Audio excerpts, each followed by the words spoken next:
В Зырянке Верхнеколымского района начали работу курсы компьютерной грамотности для пенсионеров. Компьютеров пока мало, всего 6 штук, а желающих столько, что образовалась очередь на несколько месяцев вперед. Наталья Ломанова продолжит. Обучение не всем дается одинаково. Пока Мария Николаевна мучается над поисками одной клавиши, Моисей Васильевич уже вбивает нужные ему данные в таблицу. В большинстве своем эти люди еще недавно не могли не то что создать документ, но и просто включить компьютер. За месяц обучения слушатели курсов надеются стать уверенными пользователями. Когда я пришла на курсы, я вообще не знала, как обращаться с компьютером, не знала, слышала, что такое мышка, но не имела понятия, что с ним делать. Теперь я знаю, как нажимать на нее, могу напечатать письмо.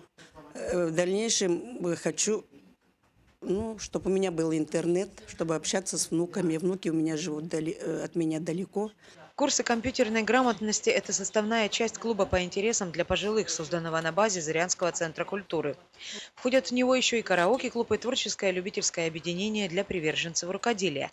Но, как оказалось, современность взяла верх над традициями. Из желающих выучиться работе на компьютере выстроилась очередь. Мы ожидали, что будет большое количество посетителей нашего клуба, но мы не ожидали, что так много, очень много желающих откликнулось. И сейчас у нас запись на февраль заканчивается, скоро начнем записывать на март. Приобретенные на курсах знания обязательно пригодятся, считают слушатели. Жаль, что не могут научиться выходить в интернет, нет подключения. Но сейчас главное научиться азам. А компьютеры пенсионерам уже подбирают их дети. Наталья Ломанова, НВК «Саха», Зырянка.